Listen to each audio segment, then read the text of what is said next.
This kid Jake, he's a real cool kid. I met him through Bird. I met him through my boy Bird, and Bird put me on to him, told me that he knew this guy that was real nasty with the graphics, and he was real focused and he was putting in some work. So we went and knocked on his door, and Jake was the first person to design our first like mixtape cover. It was a street album for like our team's first release, first like street, first like our debut. He's an artist. I don't even know how to put what this guy does. I don't even know how to put it in a jar. I don't even know how to give him a title. He's sketches. He's into comic books. He does comic book designs. He does a lot more than just a pen. Because a lot of people say they artists or they draw and they sketch, or I do paintings. This kid can draw a painting, probably build you a house, design the web page to promote the house that sells your house, and to do the flyers to promote the business. I don't know how I will put all of that in just one title. So I'm gonna just call him an artist, and he's phenomenal. My name is Jacob Ladoff. I'm 20 years old. I'm an artist, student at BU, graphic and web designer, living and working in my lifelong home, Boston. I do graphic design, web design. I go to school for graphic design. That's my major right now, but I really fell in love with art at a very young age and have been doing it in various forms throughout my life. I do a lot of graffiti, a lot of comic books, a lot of drawing, a lot of painting. I really love printmaking. I like a lot of stuff. I like a lot of different things. I'm interested in a lot of stuff, and I hope that all of it kind of comes together in my work and contributes to what I do and everything. Every kid draws when they're a kid, and I guess I just didn't stop, So for me, when I got serious about it, was in high school, was in middle school. And I really got into it. I was doing my own comic books, you know what I mean? I took these classes and I was started out drawing one panel at a time, draw each of the panels and then put it together, print it out. You can see this is like some Xerox from the school library, but I would put it together into my own comic books, and this is sort of what got me started, not only on Photoshop and Illustrator, learning how to put things together on the computer and like digitally compose things, but also just drawing. This is what I love to do, I got books and books and books of drawings that are mostly what keep me sane, during the school day or on my way to school or on the train or during my commute or when I'm home and don't have anything to do.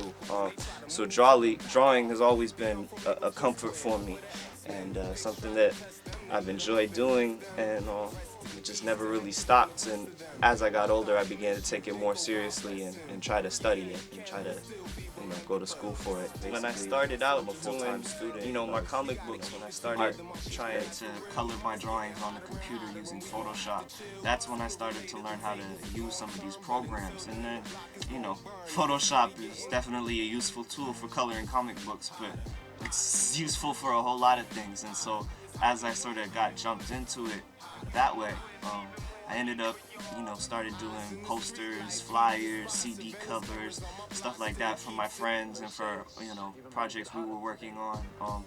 I've been involved with the youth organization Voices of Liberation, and that really I have to credit with giving me a lot of reason to do a lot of my work.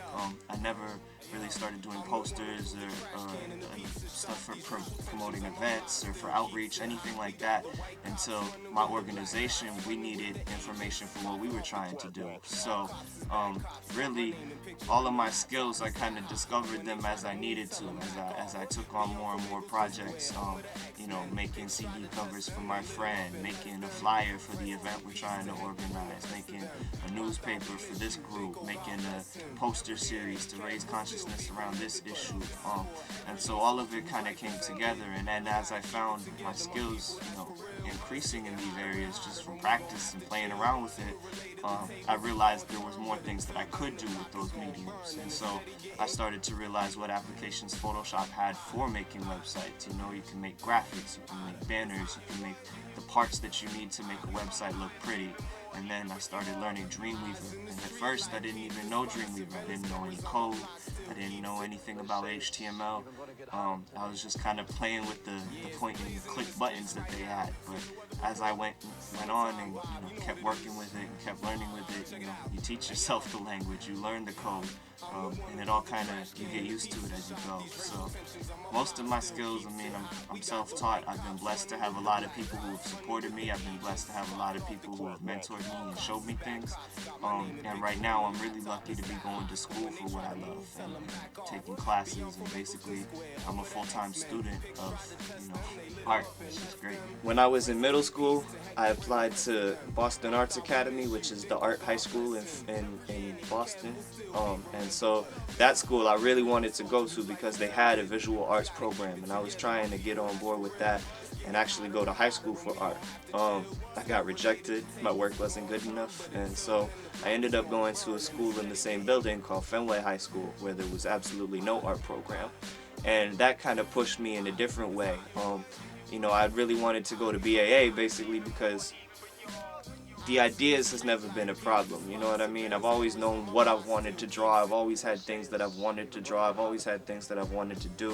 What I've always struggled with is having the actual technical skill to do it, you know what I mean? You just gotta learn how to walk before you can run, and I already knew that I wanted to run, but I didn't have necessarily the skills I needed to walk. So I was hoping I would go to school for that, and not getting accepted really kind of changed my whole game plan. So I started taking classes Friday nights and Saturday mornings in high school, and going to the colleges around the area, because that's the one thing about Boston, we're a college town, so there's a lot of universities and a lot of art schools, and I went to them, and I took their community, their community ed, their adult ed classes, their after school programs, their stuff for high school kids, and I started to get some experience just doing really basic art, you know what I mean, sitting in front of models and drawing them, going out and drawing the landscape, going out and drawing what I see in front of me. And that was, some of the kind of basic stuff that you have to learn how to do before you can do anything else. And that really got me in much better shape. So when it came time to prepare for college, I knew what I wanted to do. And I knew this time I really wanted to go to art school, and I knew kind of how I needed to get in, what I needed to do to get in. So I worked on a portfolio. I got a lot of my work together. I went and I interviewed. I think I applied to like 7 schools, but really none of the schools gave me financial aid in any sort of way that would have made it able for me to go without taking out loans. And I just can't stomach the idea of paying that much money for college and being that much in debt for college. And BU came out of nowhere with a scholarship for full ride, and I hadn't even gone to BU for an interview like that. I sent them the same portfolio I sent to everybody else, so I really hadn't invested myself in going to BU, and they were the ones who made it most possible for me to go. So it kind of changed my whole plan up, and I had to go see, man, what is BU school about? How is it gonna be taking art classes at BU? And so I started at Boston University 2 years ago. I'm in the beginning of my junior year now as we speak, and so far so good. No matter what the field is, you know what I mean? It could be video, it could be art, it could be web design, it could be music, it could be whatever. The common thread here is it's not the medium, it's the passion, it's the love for the art and for what you do. That's as good as getting like too much, but that's exactly why I mess with him. I mean, he invested all this time in art, invested all this time in his drawings, like since he was a kid. So if you take all that work time that he spent on drawing, he got paid for it. Some schools said that, you know what, we charge like $40,000 a year, but for you, you're all set. You're cool. You know what I mean? Like that's a lot. That's $40,000 a year for 4 years. That's a lot of money. You know what I mean? So regardless of it, that's just as good as getting a really, really good entry-level job. I think that's just as good as. Will still be remembered, but this is for every young soldier whose life was ended. We gotta keep it together, my people, that's for real. It's getting hotter.